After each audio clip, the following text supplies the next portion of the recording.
어느 안개 낀 아침, 가난한 싱글맘 서미선은 안동의 오래된 저택에 가정부로 첫 출근을 한다. 그녀는 단 하나의 목표만 있었다. 6살 딸 은지를 먹여 살리는 것. 하지만 2층 복도를 걷던 그녀는 벽에 걸린 초상화 앞에서 얼어붙는다. 그 남자의 눈, 그 미소, 그 얼굴. 그것은 6년 전 흔적도 없이 사라진 은지의 아버지였다.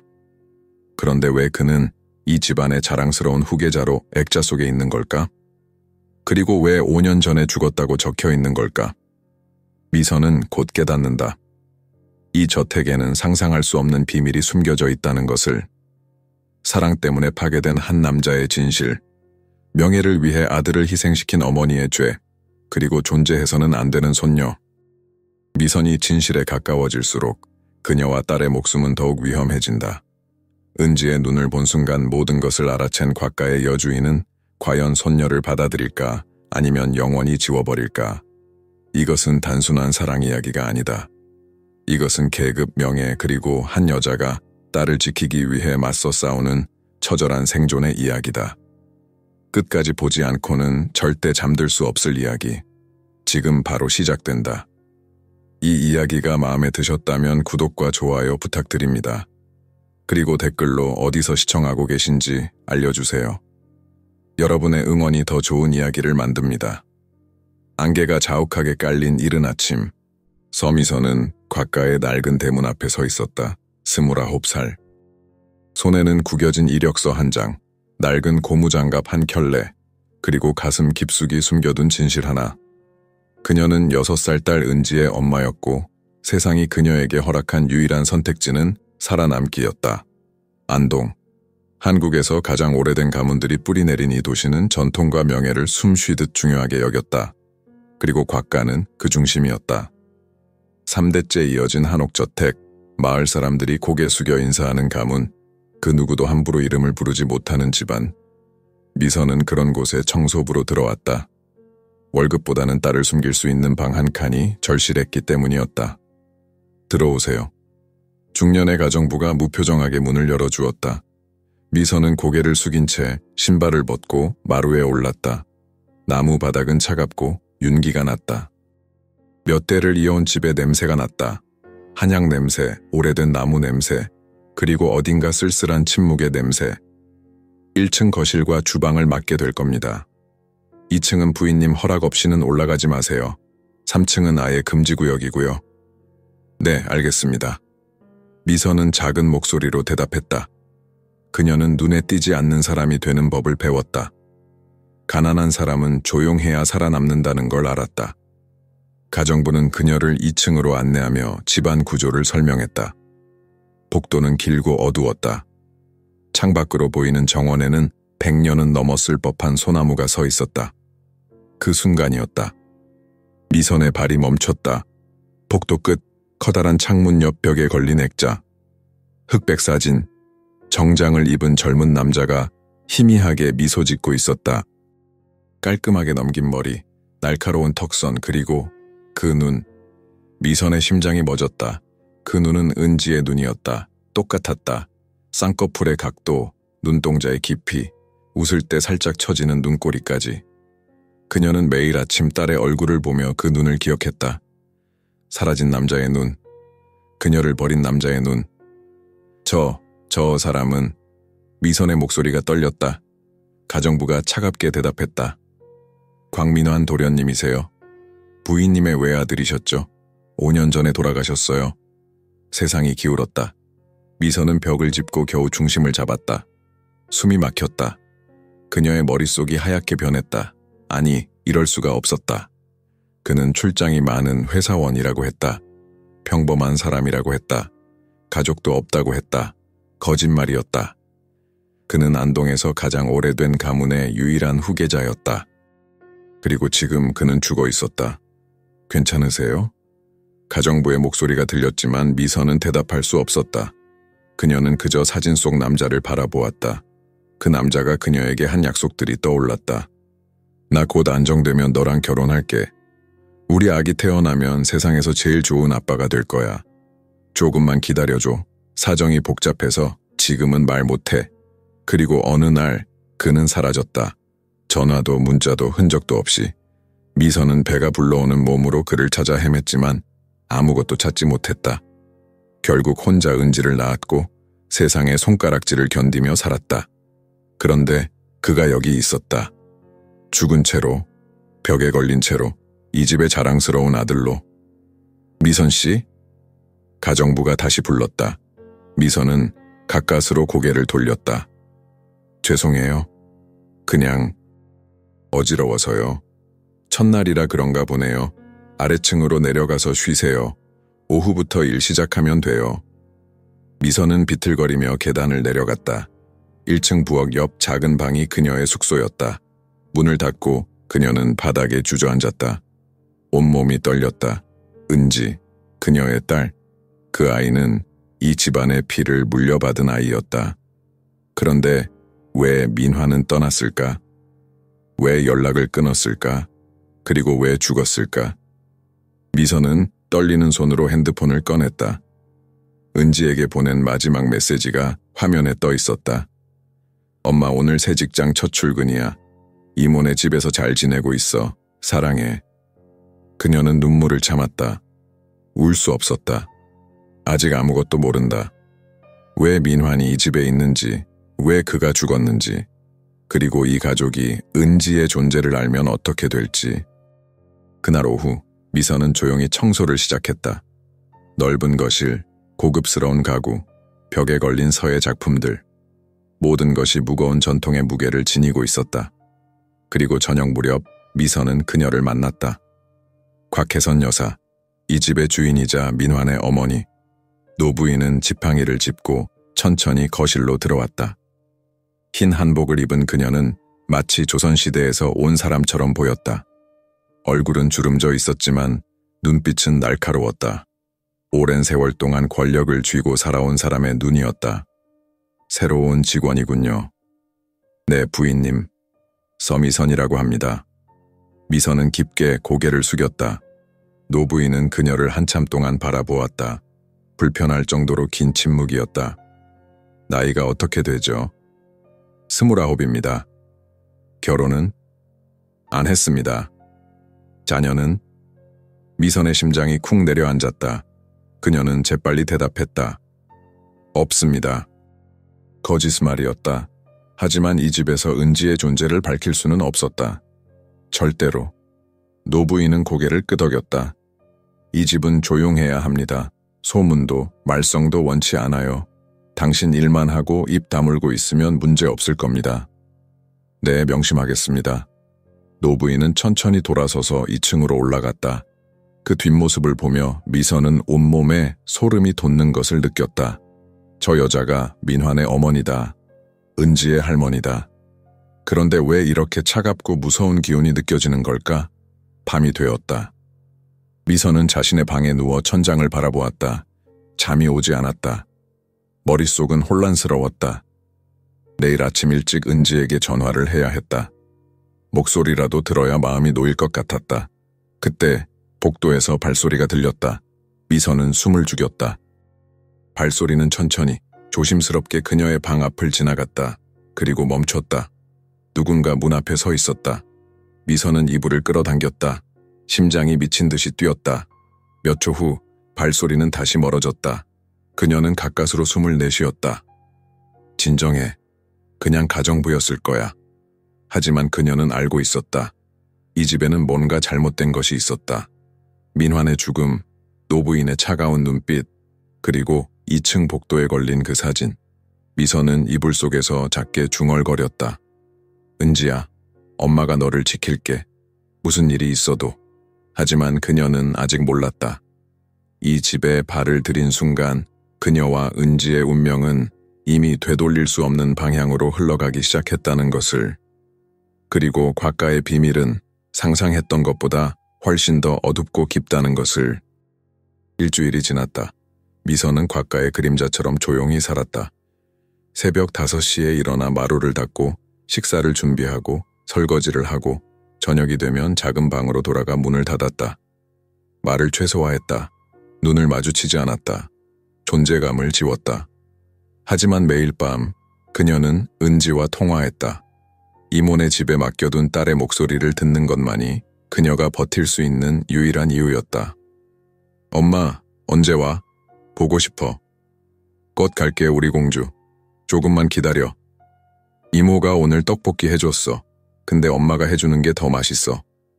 그래? 엄마가 돌아가면 엄청 맛있는 거 해줄게. 약속? 약속. 하지만 그날 밤 통화는 달랐다. 엄마, 은지의 목소리가 약하게 들렸다. 나 머리 아파. 미선의 가슴이 철렁 내려앉았다. 많이 아파, 열은? 이모가 재봤는데 좀 높대. 얼마나? 38도 넘었어. 미선은 침대에서 벌떡 일어났다. 은지는 어릴 때부터 몸이 약했다. 감기만 걸려도 쉽게 폐렴으로 번졌다. 병원비가 없어서 제대로 치료받지 못한 탓이었다. 이모 바꿔줄래? 잠시 후 이모의 목소리가 들렸다. 미선아, 걱정하지 마. 내일 아침에 병원 데려갈게. 언니, 제가 지금 갈게요. 당장. 안 돼. 넌 이제 막 일 시작했잖아. 자르면 어떡해? 은지 약값은 내가 먼저 낼 테니까 걱정 말고. 하지만 괜찮아. 애들은 원래 이래. 자, 은지 자야 하니까 끊을게. 전화가 끊겼다. 미선은 핸드폰을 움켜쥔 채 한참을 서 있었다. 눈물이 흘러내렸다. 딸 곁에 있어주지 못하는 엄마. 아플 때 손 한번 잡아주지 못하는 엄마. 그날 밤 미선은 잠들지 못했다. 다음 날 아침 은지의 열은 39도까지 올라갔다. 이모는 병원에 데려갔지만 의사는 입원을 권했다. 며칠간 지켜봐야 한다고 했다. 미선은 전화를 받고 그 자리에서 주저앉았다. 부인님께 사정을 말씀드려야 할까? 가정부 김씨가 조심스럽게 물었다. 미선은 고개를 저었다. 아니에요. 제가 알아서 할게요. 하지만 그녀는 알고 있었다. 더 이상 숨길 수 없다는 것을. 은지가 입원했다면 누군가 곁에 있어줘야 했다. 그리고 그건 엄마인 자신이어야 했다. 그날 저녁 미선은 용기를 내서 곽혜선 여사를 찾아갔다. 노부인은 서재에서 차를 마시고 있었다. 창밖으로 보이는 정원의 단풍나무가 붉게 물들어 있었다. 부인님, 송구하지만 말씀드릴 게 있습니다. 말해보세요. 제 조카가 많이 아파서 병원에 입원했습니다. 며칠만 휴가를 주실 수 있을까요? 노부인은 찻잔을 내려놓고 그녀를 바라보았다. 조카요? 네. 제 언니 딸입니다. 언니가 일을 나가서 제가 봐주어야 해서요. 그래요. 예상외로 노부인은 쉽게 허락했다. 미선은 안도의 한숨을 쉬었다. 감사합니다, 부인님. 대신 노부인의 목소리가 차갑게 떨어졌다. 그 아이를 여기로 데려오세요. 네? 병원비 걱정하지 말고 이 집에서 회복할 수 있게 하세요. 우리 집에는 빈방이 많으니까. 미선은 얼어붙었다. 이건 호의가 아니었다. 뭔가 다른 의도가 있었다. 하지만 거절할 수도 없었다. 부인님, 그럴 수는 없습니다. 너무 폐를 끼치는. 폐가 아니에요. 명령입니다. 노부인의 눈빛이 날카로웠다. 당신은 이 집 직원이고 나는 고용주입니다. 아픈 아이를 방치하고 일할 수는 없죠. 내일 당장 데려오세요. 미선은 아무 말도 할 수 없었다. 이틀 후 미선은 은지를 데리고 곽가로 돌아왔다. 아이는 여전히 열이 있었고 얼굴이 창백했다. 미선은 딸을 안고 뒷문으로 조용히 들어왔다. 1층 복도 끝 작은 방이 그들에게 주어졌다. 엄마, 여기 어디야? 엄마가 일하는 곳이야. 조금만 있다가 나으면 다시 이모네 집으로 갈 거야. 근데 여기 너무 커. 궁전 같아. 은지는 신기한 듯 주위를 둘러보았다. 미선은 딸을 재우고 이불을 덮어주었다. 작은 손을 꽉 잡았다. 은지야, 약속해. 엄마가 일하는 동안 방에서 나가면 안 돼. 알겠지? 왜? 여기는 조용히 있어야 하는 곳이야. 알았지? 응. 하지만 다음 날 아침 은지는 약속을 지키지 못했다. 열이 조금 내리자 아이는 호기심을 참지 못하고 밖으로 나갔다. 복도를 지나 넓은 거실을 지나 뒷마당으로 나갔다. 거기에는 작은 연못이 있었고 연못 주위에는 예쁜 돌들이 깔려 있었다. 와! 은지는 감탄하며 연못 가까이 다가갔다. 그 순간이었다. 거기 누구요? 날카로운 목소리. 은지는 깜짝 놀라 뒤를 돌아봤다. 지팡이를 짚은 할머니가 서 있었다. 곽혜선 여사였다. 노부인은 천천히 아이에게 다가왔다. 그리고 은지의 얼굴을 보는 순간 그녀의 발이 멈췄다. 시간이 멈춘 것 같았다. 노부인의 얼굴이 굳어졌다. 그녀는 은지를 뚫어지게 바라보았다. 아이의 눈, 코, 인매, 이마의 생김새, 모든 것이 낯익었다. 아니, 낯익은 정도가 아니었다. 그건 민환의 얼굴이었다. 이름이 뭐죠? 노부인의 목소리가 떨렸다. 은지는 겁에 질려 뒤로 물러났다. 은지요. 몇 살이에요? 6살이요. 6살. 민환이 죽은 지 7년. 그렇다면 이 아이는 그 순간 미선이 뛰어왔다. 은지야. 그녀는 딸을 끌어안았다. 그리고 노부인에게 깊게 고개를 숙였다. 죄송합니다, 부인님. 제가 잠깐 한눈판 사이에 당신 조카라고 했죠? 네, 맞습니다. 거짓말. 미선의 얼굴이 새하얗게 질렸다. 부인님, 무슨 말씀을? 저 아이의 눈을 보세요. 노부인은 차갑게 말했다. 나는 저 눈을 알아요. 매일 아침 식탁에서 마주보던 눈, 내가 낳은 아들의 눈. 침묵이 흘렀다. 연못의 물소리만 들렸다. 저 아이는 누구죠, 서미선 씨? 미선은 떨리는 입술을 깨물었다. 더 이상 거짓말할 수 없었다. 제 딸입니다. 아버지는? 그건 말하세요.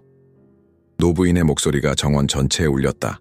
은지가 엄마 품에서 울음을 터뜨렸다. 광민환입니다.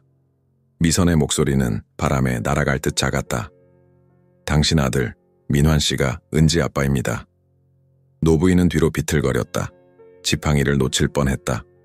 그녀는 한참 동안 말을 잇지 못했다. 그리고 천천히, 아주 천천히 은지를 다시 바라보았다. 불가능해. 노부인의 입술이 떨렸다. 내 아들은 그럴 사람이 아니었어. 그는 약혼녀가 있었고 집안의 규칙을 지키는 사람이었어. 하지만 사실입니다. 미선은 눈물을 흘리며 말했다. 저도 나중에야 알았어요. 그분이 누군지, 어떤 집안 사람인지. 그분은 제게 아무것도 말하지 않았어요. 그냥 사랑한다고만 했어요. 노부인은 입술을 깨물었다. 그녀의 눈에도 눈물이 맺혔다. 나가세요, 부인님. 당장 나가요. 저 아이를 데리고. 미선은 은지를 안고 비틀거리며 물러났다. 하지만 그녀가 돌아서려는 순간 노부인이 다시 말했다. 아니, 기다려요. 미선은 멈춰 섰다. 노부인은 천천히 다가와 은지의 얼굴을 다시 한번 들여다보았다. 그리고 떨리는 손으로 아이의 뺨을 쓰다듬었다. 민환아. 그녀는 작게 중얼거렸다. 정말 네 아이니? 은지는 할머니를 올려다보았다. 두려움과 호기심이 뒤섞인 눈빛이었다. 노부인은 한참을 서 있다가 돌아섰다. 방으로 돌아가세요. 오늘은 아무 일도 없었던 것으로 하죠. 그리고 그녀는 천천히 저택 안으로 사라졌다. 미선은 그 자리에 얼어붙은 차에 서 있었다. 그녀는 방금 무슨 일이 일어난 건지 알 수 없었다. 하지만 한 가지는 확실했다. 곽혜선 여사는 알았다. 은지가 누구인지. 그리고 이제 모든 것이 달라질 것이다. 그날 밤 미선은 잠들지 못했다. 은지는 그녀 옆에서 깊이 잠들어 있었지만 미선의 머릿속은 혼란으로 가득했다. 곽혜선 여사의 마지막 표정이 계속 떠올랐다. 분노도 거부도 아닌, 그건 슬픔이었다. 깊고 오래된 슬픔. 저 여자는 뭘 알고 있는 걸까? 미선은 전장을 바라보며 생각했다. 민환은 왜 자신에게 진실을 말하지 않았을까? 왜 도망쳤을까? 그리고 왜 죽었을까? 새벽 4시 미선은 조용히 일어났다. 은지가 깨지 않도록 조심스럽게 이불을 덮어주고 방을 나섰다. 복도는 어둡고 고요했다. 저택 전체가 잠들어 있었다. 그녀는 알고 있었다. 이 집 어딘가에 답이 있다는 것을, 민환에 대한 진실이 숨겨져 있다는 것을. 미선은 천천히 계단을 내려가 1층 거실을 지나갔다. 그리고 거실 한쪽에 있는 작은 문을 발견했다. 낮에는 눈에 띄지 않았던 문이었다. 손잡이를 돌리자 문이 열렸다. 계단이 아래로 이어졌다. 지하실이었다. 미선은 핸드폰 손전등을 켜고 조심스럽게 내려갔다. 공기가 차갑고 축축했다. 곰팡이 냄새와 오래된 종이 냄새가 났다. 계단 끝에는 좁은 복도가 있었고 복도 양쪽으로 방문들이 보였다. 첫 번째 방은 창고였다. 오래된 가구와 상자들이 쌓여 있었다. 두 번째 방도 비슷했다. 하지만 세 번째 방문을 열었을 때 미선의 심장이 멎었다. 그곳은 서재였다. 벽면 전체가 책장으로 덮여 있었고 가운데에는 낡은 책상이 놓여 있었다. 책상 위에는 먼지가 수북이 쌓여 있었다. 아무도 오랫동안 이곳에 오지 않았다는 증거였다. 미선은 천천히 다가가 책상 서랍을 열었다. 오래된 펜, 메모지, 그리고 일기장 하나. 손이 떨렸다. 미선은 일기장을 집어들고 첫 페이지를 펼쳤다. 광민환의 일기, 그의 글씨였다. 미선은 알아볼 수 있었다. 예전에 그가 남긴 메모들과 같은 글씨체였다. 그녀는 페이지를 넘기기 시작했다. 처음 몇 장은 평범한 일상이 적혀 있었다. 회사 일, 가족 모임, 지루한 하루들. 하지만 중간쯤 넘어가자 분위기가 바뀌었다. 2018년 3월 15일. 오늘 그녀를 다시 만났다. 버스 정류장에서. 비를 맞고 서 있는 그녀를 보는 순간 나는 우산을 건넬 수밖에 없었다. 그녀는 웃었다. 세상에서 가장 아름다운 미소였다. 미선의 눈에서 눈물이 흘러내렸다. 그날을 기억했다. 첫 만남, 그가 우산을 건네주던 날. 비에 젖은 거리, 따뜻한 목소리, 설레던 심장. 2018년 5월 2일, 나는 그녀에게 거짓말을 하고 있다. 내가 누군지 말하지 않았다. 이 집안, 이 족쇄, 이 무거운 이름에 대해 그녀가 알게 되면 떠날까봐 두렵다. 아니, 그보다 그녀를 이 지옥에 끌어들이고 싶지 않다. 미선은 가슴이 찢어지는 것 같았다. 그는 알고 있었다. 자신이 하는 일이 잘못됐다는 것을. 하지만 사랑은 그를 멈추게 하지 못했다. 페이지를 넘기며 미선은 더 깊은 진실을 발견했다. 2018년 8월 19일. 어머니가 알았다. 모르겠다. 어떻게 알았는지. 오늘 어머니는 나를 서재로 불러 말했다. 그 여자와 헤어져라. 우리 집안에 어울리지 않는 사람이다. 나는 거부했다. 처음으로 어머니에게 맞섰다. 어머니의 얼굴은 돌처럼 굳었다. 2018년 9월 3일. 미선이가 임신했다고 말했다. 나는 기뻤다. 처음으로 진짜 내 가족을 가질 수 있다는 생각에. 하지만 어머니에게는 말할 수 없다. 절대로. 2018년 10월 12일. 어머니가 나를 정신과 의사에게 데려갔다. 네가 정상이 아니다. 치료가 필요하다고 말했다. 나는 정상이다. 사랑하는 것이 병인가? 미선의 손이 떨렸다. 페이지가 점점 더 혼란스러워졌다. 2018년 10월 20일. 어머니가 약을 먹으라고 한다. 먹으면 머리가 멍해진다. 미선이 얼굴이 기억나지 않는다. 두렵다. 2018년 10월 25일. 나를 가둔다. 방문이 잠겼다. 나가게 해달라고 소리쳤지만 아무도 오지 않는다. 미선아, 미안해. 약속 지키지 못해서. 2018년 11월 1일. 오늘 어머니가 왔다. 미선이가 아이를 지웠다고 말했다. 거짓말이다. 거짓말이어야 한다.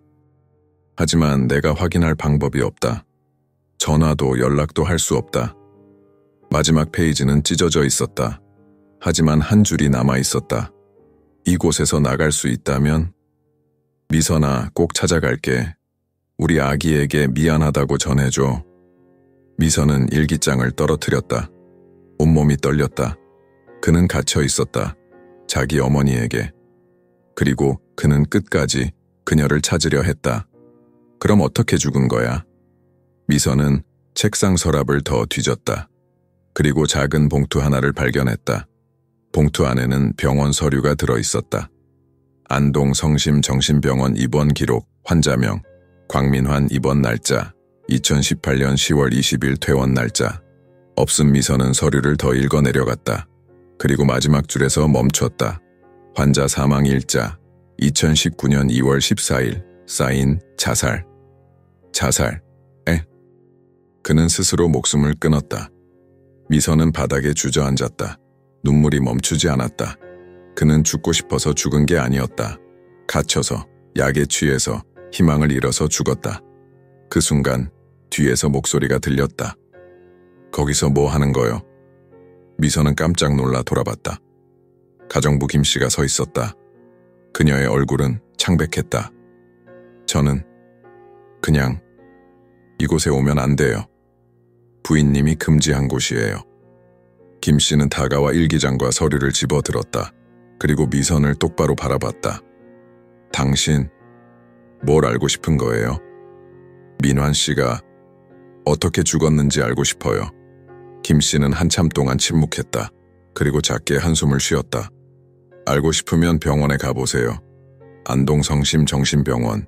거기 가면 진실을 알 수 있을 거예요. 왜 그곳에 가야 하죠? 도련님이 돌아가신 곳이니까요. 김씨는 돌아서려다가 멈춰섰다. 한 가지만 경고할게요. 부인님은 위험한 분이에요. 당신과 그 아이를 위해서라도 조심하세요. 그리고 그녀는 사라졌다. 미선은 지하실을 나와 방으로 돌아왔다. 은지는 여전히 자고 있었다. 미선은 딸의 얼굴을 바라보며 생각했다. 민환 씨, 당신은 끝까지 우릴 지키려고 했구나. 하지만 이제 그녀는 알았다. 이 집에는 진실보다 더 무서운 것이 숨겨져 있다는 것을, 그리고 곽혜선 여사는 그 중심에 있다는 것을.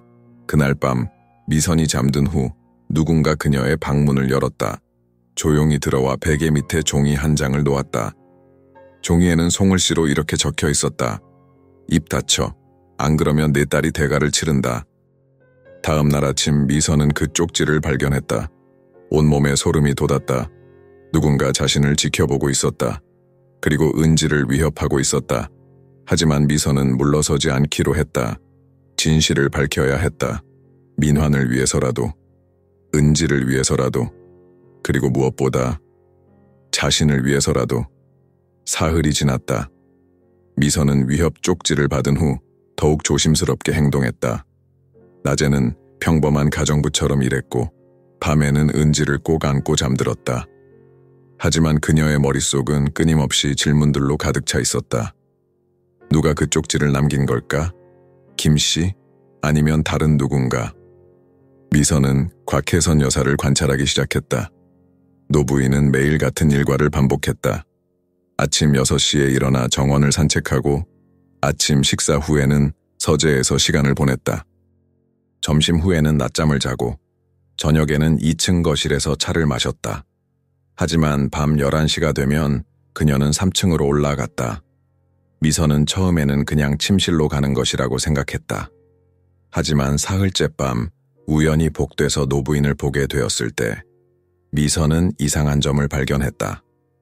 노부인은 침실이 아니라 복도 끝방으로 들어갔다. 문에는 자물쇠가 채워져 있었고 노부인은 목에 걸린 열쇠로 문을 열었다. 그리고 들어간 후 안에서 다시 문을 잠갔다. 저 방에 뭐가 있는 걸까? 호기심과 두려움이 동시에 엄습했다. 미선은 알고 있었다. 이 집의 비밀은 저 방 안에 있다는 것을. 닷새째 되는 날 기회가 왔다. 곽혜선 여사가 신의 절에 기도하러 간다고 했다. 오전 10시에 출발해서 저녁 6시에 돌아올 예정이었다. 미선은 은지를 김씨에게 맡기고 3층으로 올라갔다. 심장이 미친 듯이 뛰었다. 복도는 조용했고 오래된 나무 바닥이 삐걱거렸다.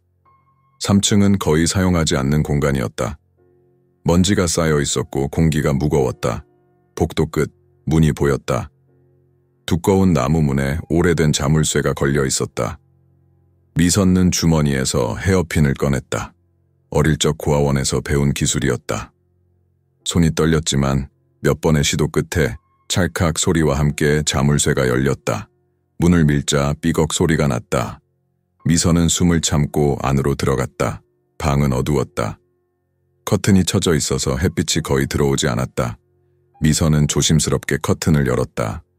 빛이 들어오자 방 안이 드러났다. 그리고 그녀는 숨이 멎었다. 벽 전체가 사진으로 뒤덮여 있었다. 모두 민환의 사진이었다. 아기 때부터 성인이 될 때까지 수백 장의 사진이 벽에 붙어 있었다. 학교 입학식 사진, 졸업 사진, 가족 여행 사진, 혼자 웃고 있는 사진. 하지만 이상한 점이 있었다. 모든 사진에서 민환의 눈이 빨간 펜으로 동그라미 쳐져 있었다. 몇몇 사진에는 미안해라는 글씨가 적혀 있었고 다른 사진들에는 돌아와라고 휘갈겨 써져 있었다. 미선은 방 안을 둘러보았다. 창가 옆에는 작은 제단이 차려져 있었다. 민환의 위파에 향, 그리고 매일 새로 놓인 듯한 과일들. 노부인은 매일 밤 이곳에 와서 죽은 아들을 위해 기도하고 있었던 것이다. 책상 위에는 오래된 상자가 놓여 있었다. 미선은 떨리는 손으로 상자를 열었다. 안에는 편지 한 통이 들어 있었다. 봉투에는 사랑하는 사람에게라고 적혀 있었다. 미선은 편지를 꺼냈다. 봉투가 봉해져 있었다. 한 번도 열어보지 않은 편지였다. 하지만 미선은 열어볼 용기가 나지 않았다. 이건 자신이 볼 권리가 없는 것 같았다. 그 순간 상자 아래에서 무언가 딱딱한 것이 느껴졌다. 미선은 상자를 기울여 보았다. 작은 USB가 바닥에 붙어 있었다. 이건 뭐지? 미선은 USB를 떼어내 주머니에 넣었다. 그리고 방을 나가려던 순간 책상 서랍에서 또 다른 것을 발견했다. 병원 청구서였다. 안동성심 정신병원. 날짜는 2018년 10월부터 2019년 2월까지. 매달 700만 원씩 청구되어 있었다. 치료비가 아니었다. 입원비였다. 그리고 마지막 장에는 송을시로 메모가 적혀 있었다. 흔적을 남기지 말 것. 외부 접촉 금지, 면회 금지, 전화 금지. 미선의 손이 떨렸다. 이건 치료가 아니었다. 감금이었다. 곽혜선 여사는 자기 아들을 정신병원에 가둔 것이다. 왜 자기 아들을 가뒀을까? 답은 명확했다. 미선 때문이었다. 신분이 맞지 않는 여자와 사랑에 빠진 아들을 떼어놓기 위해. 미선은 서류를 다시 제자리에 놓고 방을 나왔다. 자물쇠를 다시 채우고 조심스럽게 계단을 내려왔다. 손이 너무 떨려서 난간을 꽉 잡아야 했다. 1층으로 돌아왔을 때 김 씨가 은지와 함께 부엌에 있었다. 은지는 김 씨가 만들어준 호떡을 먹고 있었다. 엄마, 은지가 환하게 웃었다. 어디 갔다 왔어? 응, 청소하고 왔어. 미선은 억지로 웃으며 딸의 머리를 쓰다듬었다. 하지만 그녀의 마음은 무거웠다. USB 안에는 무엇이 들어있을까? 그날 밤 은지를 재운 후 미선은 오래된 노트북을 꺼냈다. 김 씨에게 빌린 것이었다. USB를 꽂았다. 화면에 폴더 하나가 나타났다. 민환 2018. 폴더를 클릭하자 영상 파일들이 나왔다. 미선은 첫 번째 영상을 재생했다. 화면에 민환이 나타났다. 하지만 그는 미선이 아는 민환이 아니었다. 머리는 헝클어져 있었고 얼굴은 창백했으며 눈은 초점을 잃고 있었다. 그는 작은 방 안에 앉아 있었다. 병원 가운을 입고 있었고 손목에는 자국이 있었다. 구속당한 흔적이었다. 엄마, 제발. 민환의 목소리가 들렸다. 약에 취한 듯 어눌했다. 나 여기서 나가게 해줘. 미선이가 기다려. 아기가 있어. 제발. 그는 울고 있었다. 카메라를 향해 손을 뻗으며 애원했다. 엄마, 나 미친 거 아니야. 사랑하는 게 잘못이야. 제발 믿어줘. 영상이 끊겼다. 미선은 화면을 멍하니 바라보았다. 눈물이 주르륵 흘러내렸다. 두 번째 영상을 재생했다.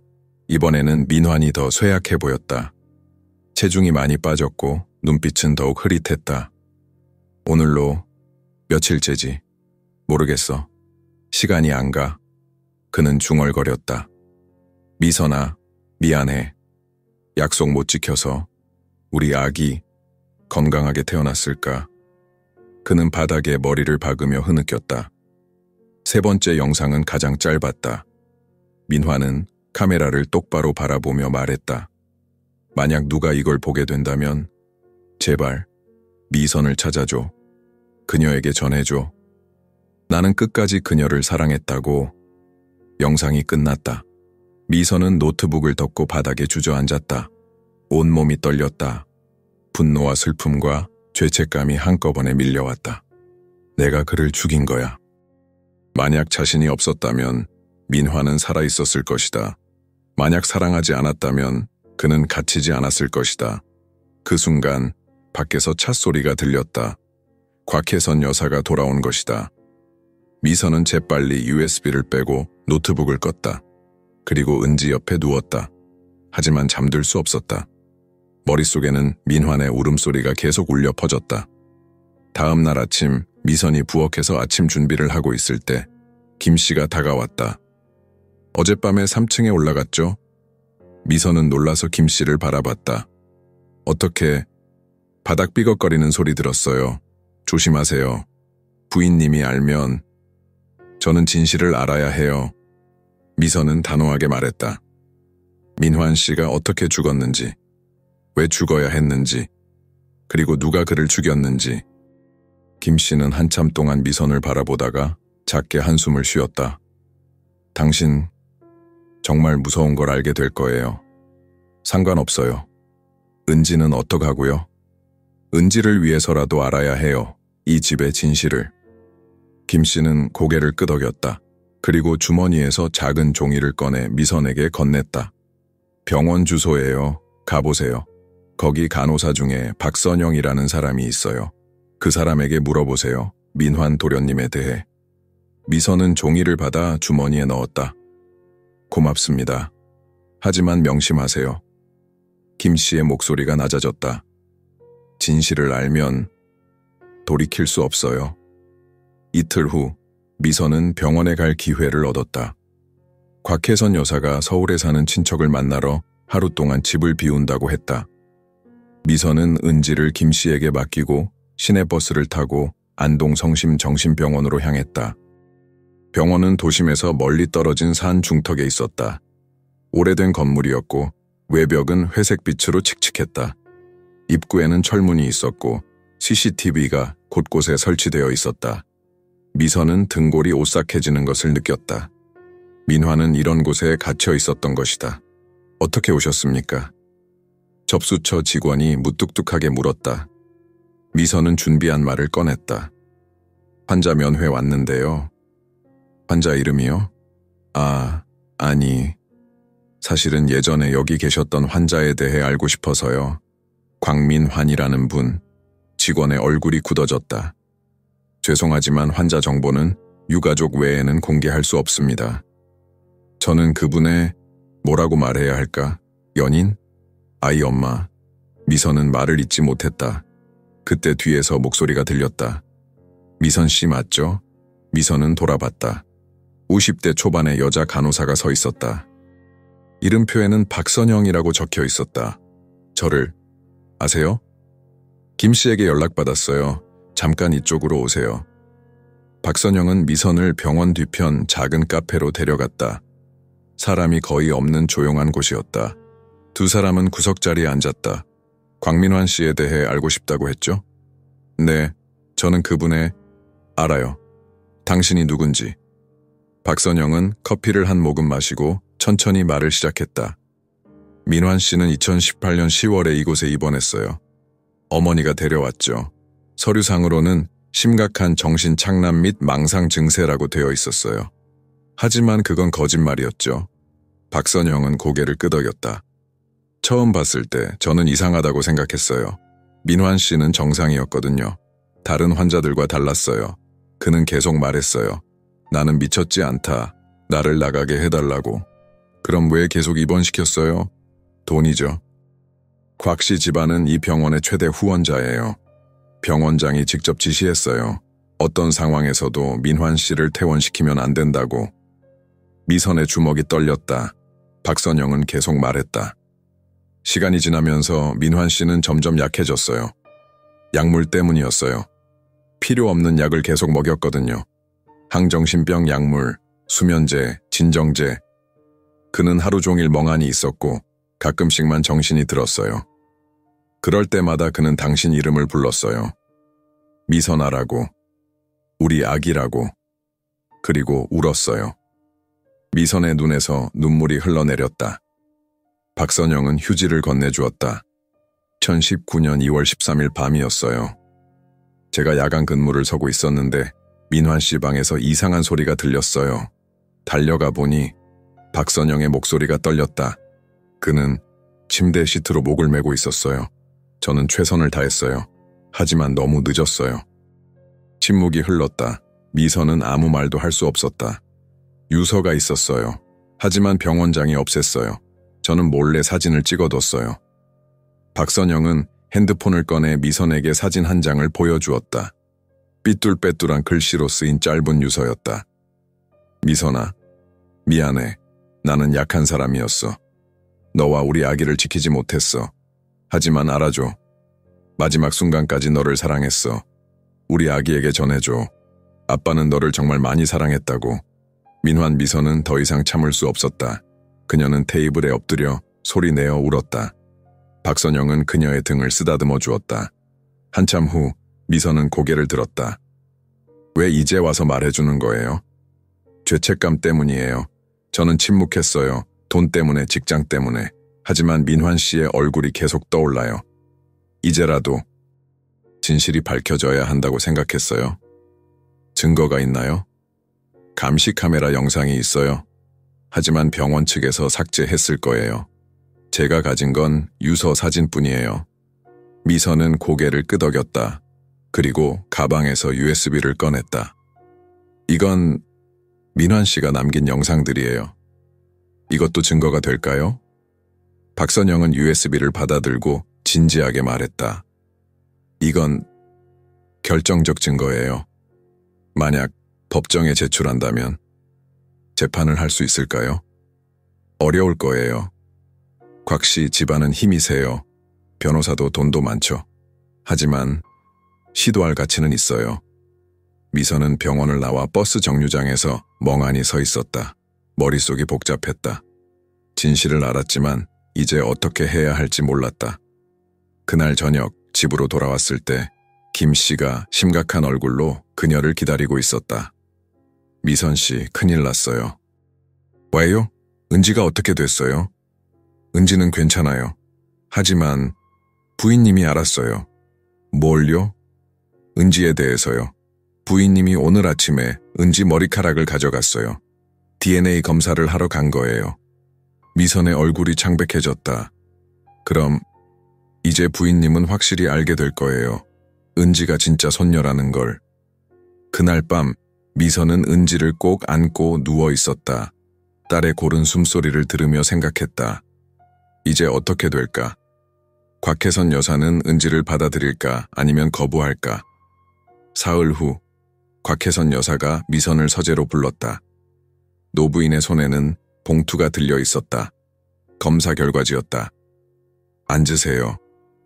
미선은 떨리는 다리로 의자에 앉았다. 노부인은 봉투를 책상 위에 던졌다. 99.9% 일치.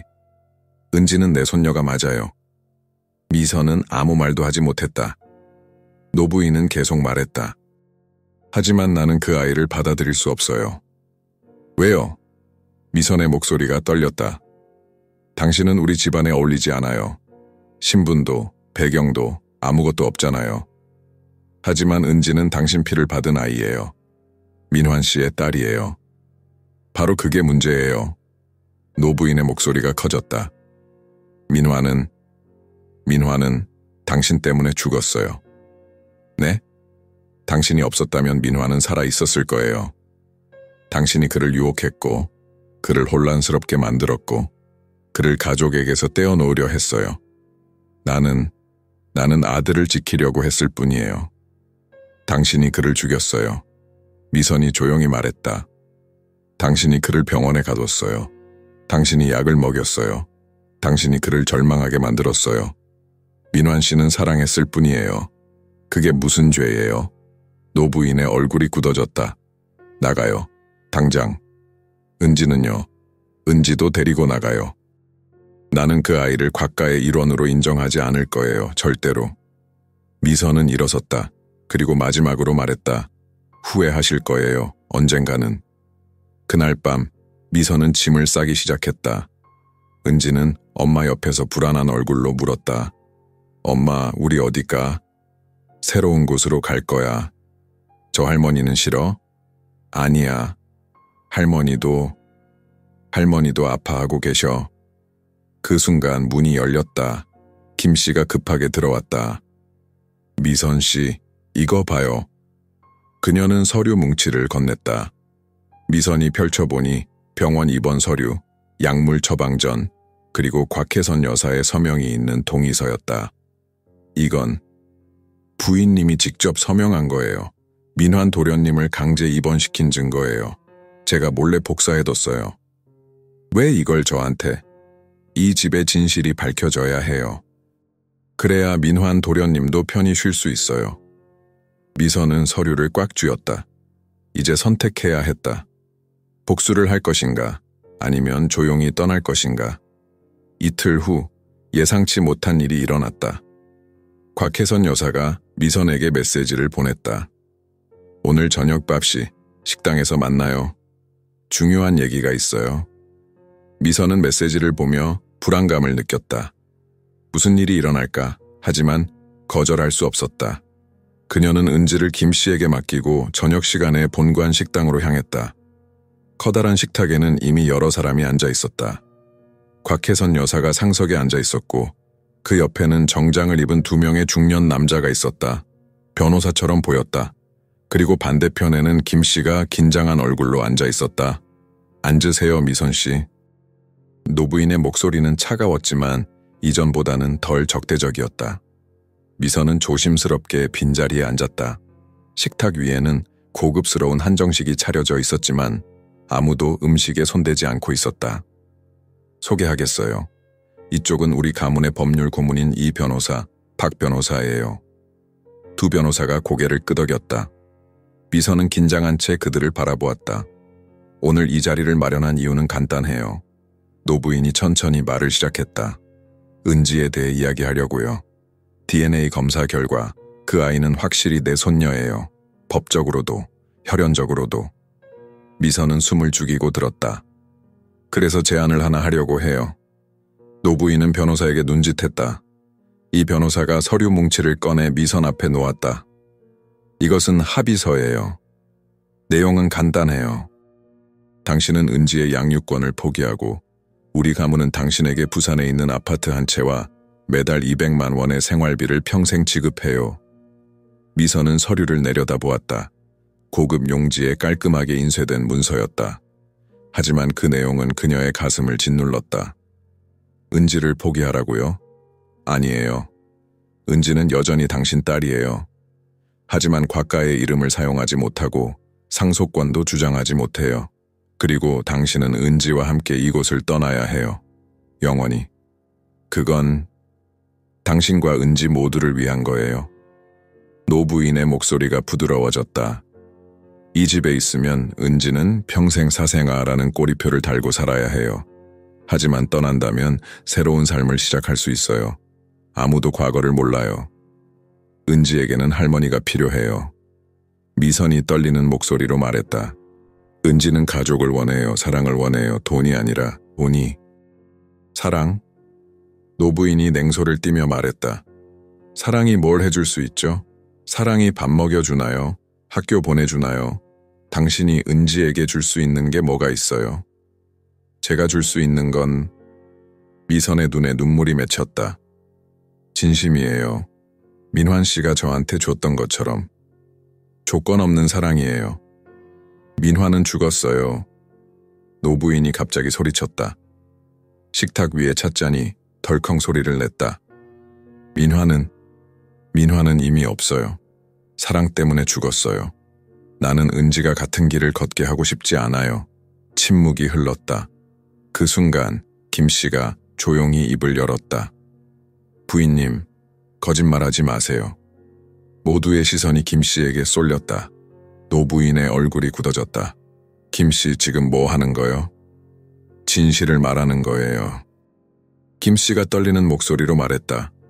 저는 이 집에서 25년을 일했어요. 민환 도련님이 어렸을 때부터 봐왔어요. 그리고 도련님이 병원에 끌려가던 날도 봤어요. 입 다쳐. 아니에요. 이제 더 이상 숨길 수 없어요. 김 씨는 가방에서 서류를 꺼냈다. 미선이 며칠 전에 받았던 바로 그 서류들이었다. 이건 부인님이 직접 서명한 강제 입원 동의서예요.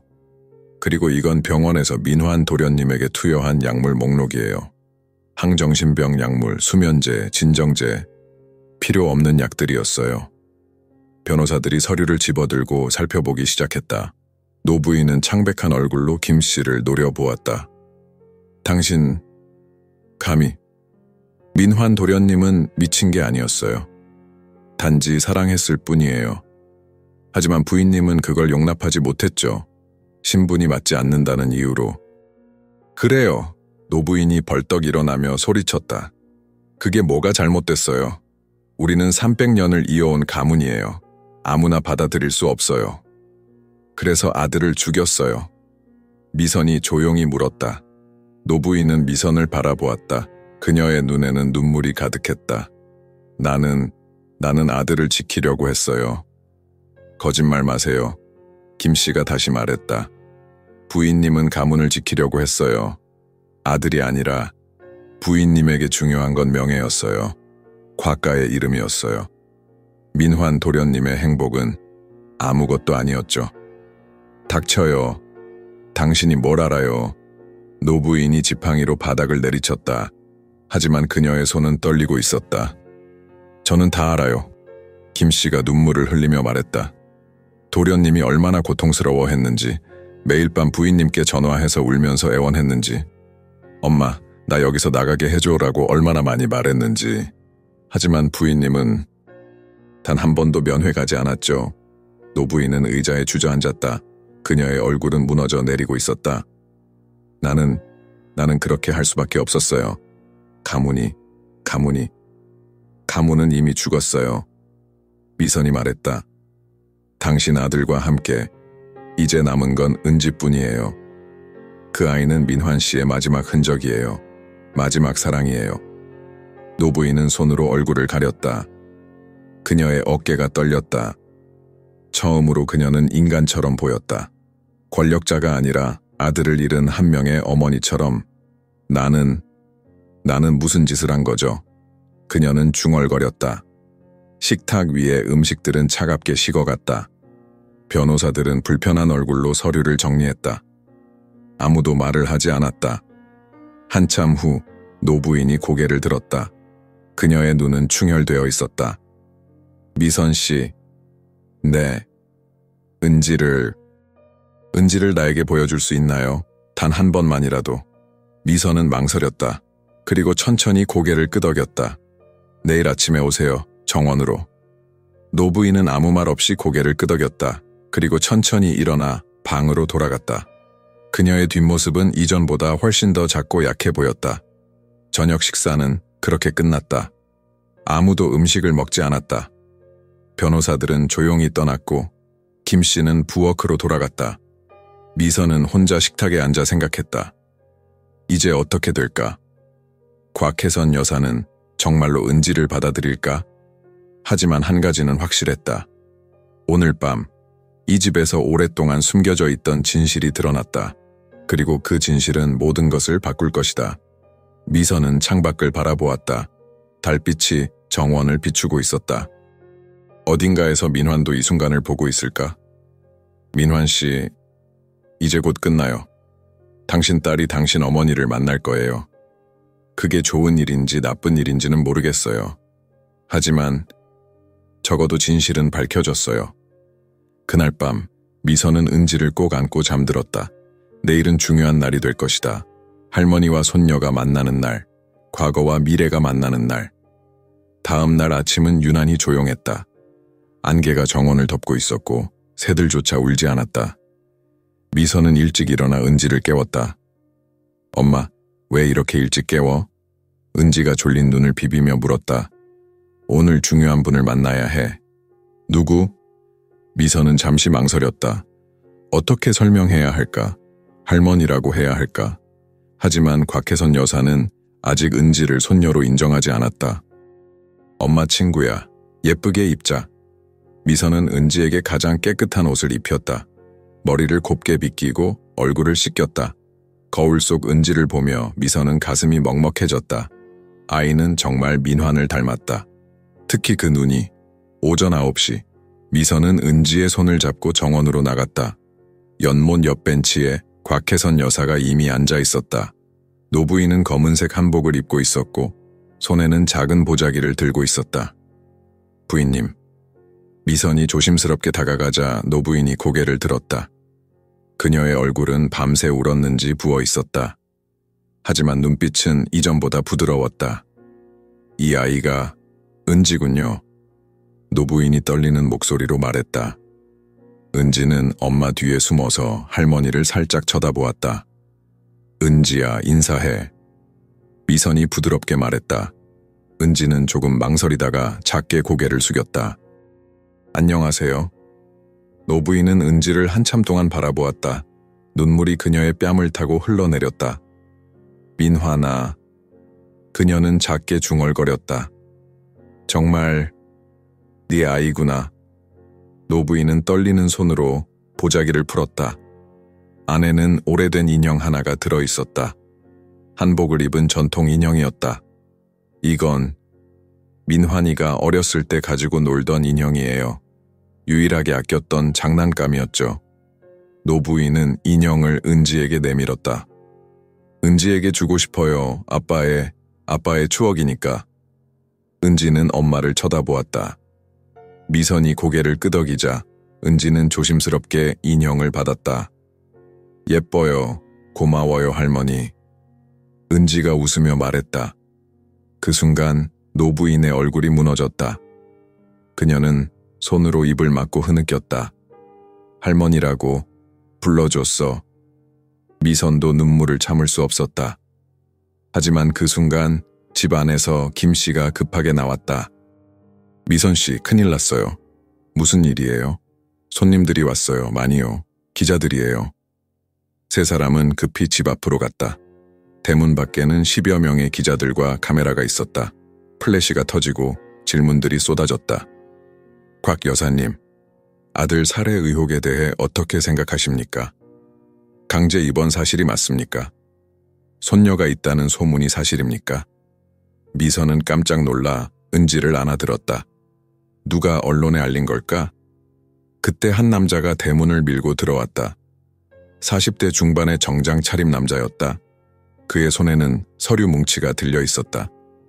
저는 인권 변호사 전구진입니다. 남자가 명함을 내밀었다. 박선영 간호사에게 연락받았습니다.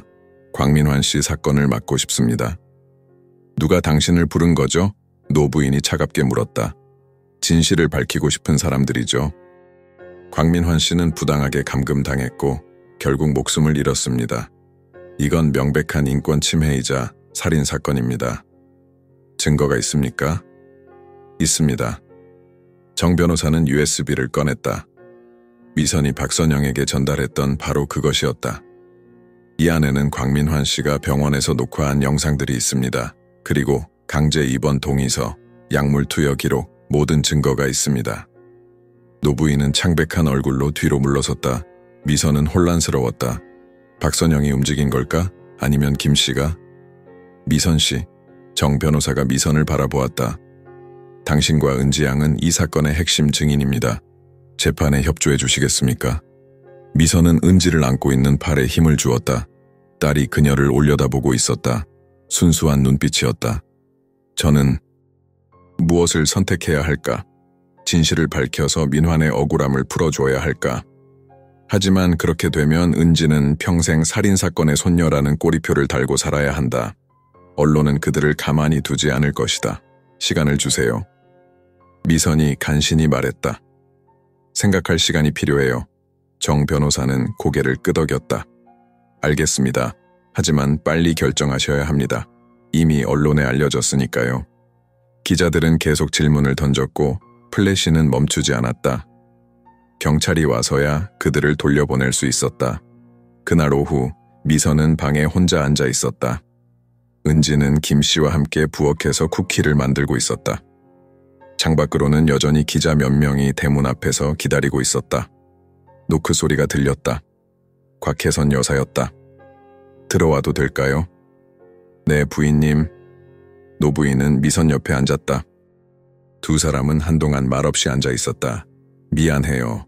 노부인이 먼저 입을 열었다.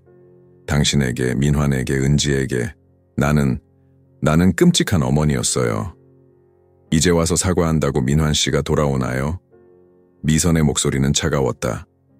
아니에요. 돌아오지 않아요. 하지만 나는 속죄하고 싶어요. 노부인은 봉투를 하나 꺼냈다. 이건 내전 재산에 대한 서류예요.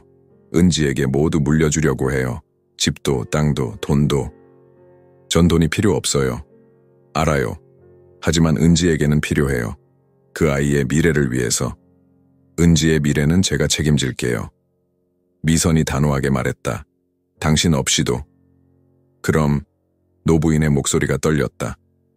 나한테는 기회가 없는 거예요? 할머니가 될 기회가? 미선은 창밖을 바라보았다. 정원의 나무들이 바람에 흔들리고 있었다. 기회는 누가 주는 게 아니에요. 스스로 만드는 거예요. 민환 씨한테는 그 기회를 주지 않았잖아요. 알아요. 그래서 더 괴로워요. 두 사람은 다시 침묵했다. 저녁 무렵 정 변호사가 다시 찾아왔다. 이번에는 박선영 간호사도 함께였다. 결정하셨습니까? 미선은 은지를 바라보았다. 아이는 인형을 안고 조용히 자고 있었다. 평화로운 얼굴이었다. 재판은 하지 않을게요. 미선이 말했다. 뭐라고요? 대신 조건이 있어요. 미선은 곽혜선 여사를 바라보았다.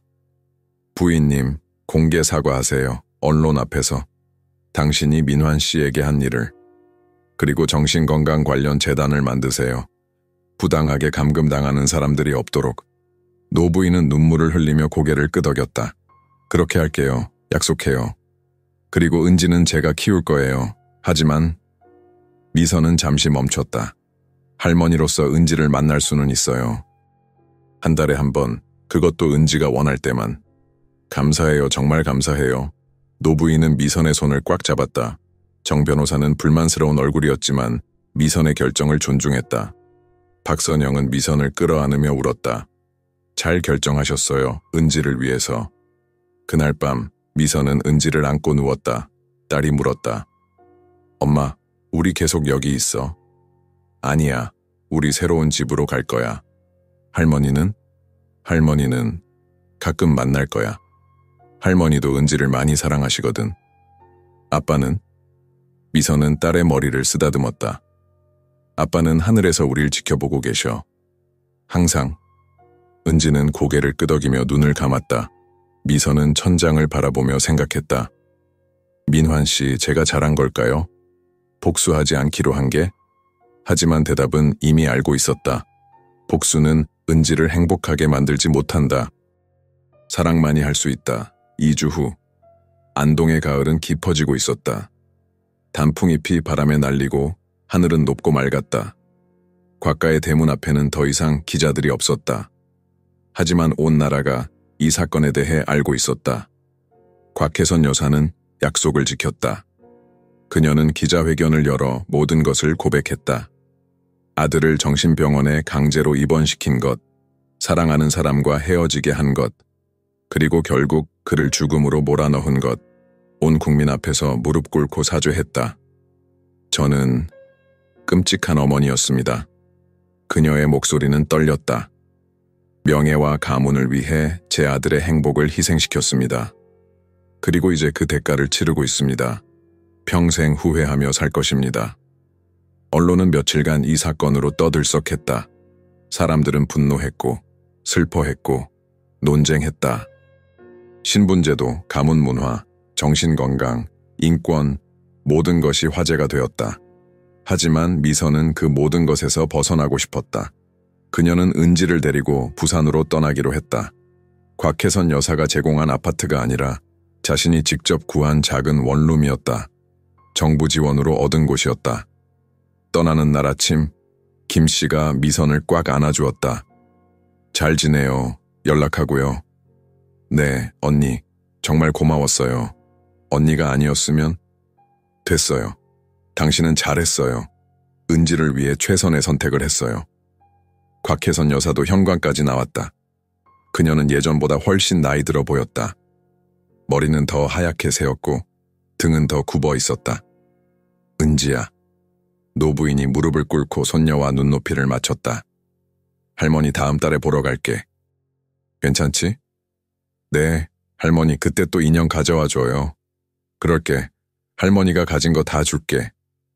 노부인은 은지를 꼭 안아주었다. 그리고 미선을 바라봤다. 미선 씨, 아니 미선아. 처음으로 노부인이 반말을 했다. 하지만 그것은 무례함이 아니라 친근함이었다. 민환이를 용서해줘서 고마워. 그리고 나한테도 기회를 줘서. 은지를 실망시키지 마세요. 그게 제 유일한 부탁이에요. 약속해. 택시가 도착했다. 미선은 은지의 손을 잡고 채올랐다. 차가 움직이기 시작하자 은지가 뒤를 돌아보며 손을 흔들었다. 할머니, 안녕. 곽혜선 여사도 손을 흔들었다. 그녀의 얼굴에는 눈물이 흐르고 있었다.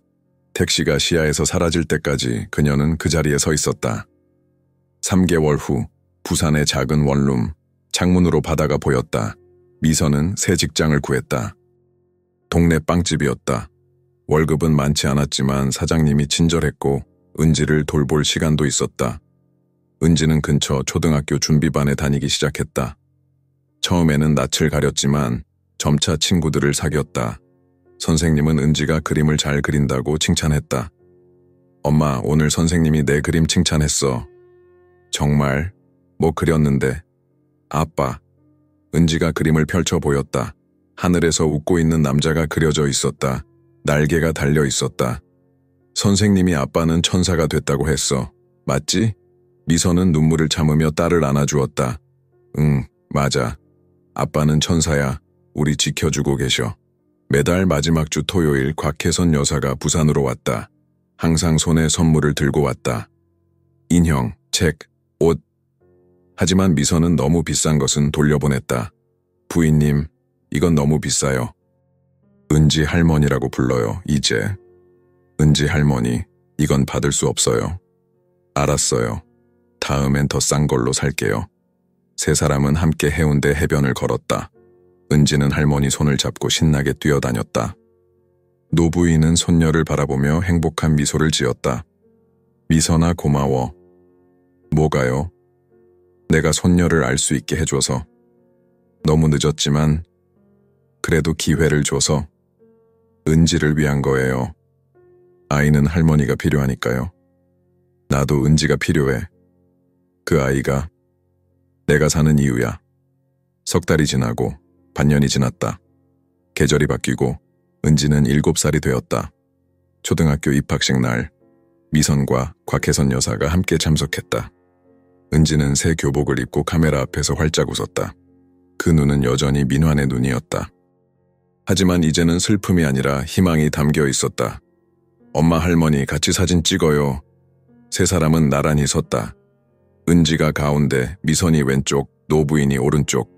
플래시가 터지고 그 순간이 영원히 기록되었다. 1년 후 안동에서 큰 뉴스가 있었다.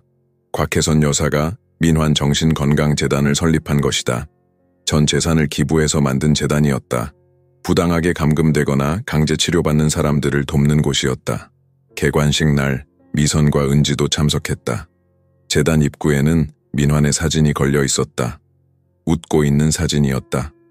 저 사람이 내 아빠야. 미선이 은지에게 말했다. 은지는 한참 아빠 사진을 바라보았다. 아빠 잘생겼다. 나 닮았어? 많이 닮았지. 특히 눈이. 아빠가 자랑스러워? 응, 엄청. 개관식에서 곽혜선 여사가 연설했다. 제 아들 민환은 사랑했다는 이유로 자유를 잃었습니다. 그리고 결국 목숨을 잃었습니다. 저는 그 책임이 저에게 있다는 것을 알고 있습니다. 이 재단은 제 속죄의 시작입니다. 그리고 민환의 사랑이 헛되지 않았다는 증명입니다. 청중들이 박수를 쳤다. 미선도 울면서 박수를 쳤다. 은지도 작은 손으로 박수를 쳤다. 그날 저녁 세 사람은 안동의 민환 묘지를 찾았다. 조용한 언덕 위에 있는 묘지였다. 비석에는 이렇게 쓰여 있었다. 사랑하는 아들이자 아버지 광민환. 1992년 79. 사랑은 죽지 않는다. 노부인이 무릎을 꿇고 절을 올렸다. 미선도 절을 올렸다. 은지는 꽃을 놓으며 작게 말했다. 아빠 안녕. 나 은지야. 처음 인사하는 거야. 나 이제 초등학생이야. 그림도 잘 그려. 선생님이 칭찬했어. 아빠도 자랑스럽지. 바람이 불었다. 나무잎이 흔들렸다. 마치 대답하는 것 같았다. 아빠, 할머니가 말했어. 아빠가 나를 많이 사랑했대. 나도 아빠 사랑해. 하늘에서 계속 지켜봐줘. 세 사람은 한참을 그 자리에 머물렀다. 해가 지고 노을이 하늘을 물들였다. 붉은 빛이 묘지를 감싸고 있었다. 집으로 돌아가는 길, 은지가 물었다. 엄마, 우리 행복해? 응, 우리 행복해. 할머니도? 할머니도 행복하셔. 아빠도 행복할까? 미선은 하늘을 올려다보았다. 첫 별이 떠오르고 있었다. 응, 아빠도 행복하실 거야. 우리를 보고 계시니까. 그날 밤 미선은 오랜만에 일기를 썼다. 민환 씨, 은지가 잘 자라고 있어요. 건강하고 밝고 착해요. 당신을 많이 닮았어요. 당신 어머니도 변했어요. 이제는 진짜 할머니 같아요. 우리는 괜찮아요. 행복해요. 당신이 원했던 것처럼. 그러니 이제 편히 쉬세요. 우리는 잘 살 거예요. 당신의 사랑을 기억하면서. 사랑해요, 민환 씨. 영원히. 창밖으로 달빛이 들어왔다. 은지는 평화롭게 자고 있었다. 인형을 꼭 안고서. 어떤 이름은 족보에서 지워질 수 있다. 하지만 사랑하기 위해 태어난 마음에서는 절대 지워지지 않는다. 그것이 미선이 배운 것이었다. 그것이 은지가 물려받을 것이었다. 그것이 민환이 남긴 유산이었다. 사랑은 죽지 않는다. 절대로. 미선의 이야기는 끝났지만 우리에게 남긴 질문은 여전히 울립니다. 만약 당신이 미선의 자리에 있었다면 어떤 선택을 했을까요? 복수를 선택했을까요? 아니면 용서를 선택했을까요? 때로는 가장 강한 힘은 칼이 아니라 사랑입니다. 미선은 증오 대신 딸의 미래를 선택했고 그 선택이 결국 모두를 구원했습니다. 우리는 모두 인생에서 불공평한 순간을 마주합니다. 누군가는 우리를 상처 입히고 배신하고 버립니다. 하지만 그 순간에 우리가 무엇을 선택하느냐가 우리의 미래를 결정합니다. 이 이야기는 우리에게 말합니다. 진정한 명예는 족보나 재산에 있지 않다는 것을, 진정한 사랑은 조건 없이 주어지는 것이라는 것을, 그리고 때로는 용서가 복수보다 더 큰 용기를 필요로 한다는 것을. 광민환은 죽었지만 그의 사랑은 은지 안에서 살아 숨쉽니다. 어떤 이름은 지워질 수 있지만 사랑하기 위해 태어난 마음에서는 절대 지워지지 않습니다. 당신은 오늘 무엇을 선택하시겠습니까? 이 이야기가 당신의 마음을 움직였다면 구독 버튼을 눌러주세요. 좋아요와 댓글로 당신의 생각을 나눠주세요. 그리고 이 이야기를 더 많은 사람들과 공유해주세요. 우리 모두는 사랑받을 자격이 있다는 메시지를 세상에 전해주세요. 다음 이야기에서 또 만나요. 감사합니다.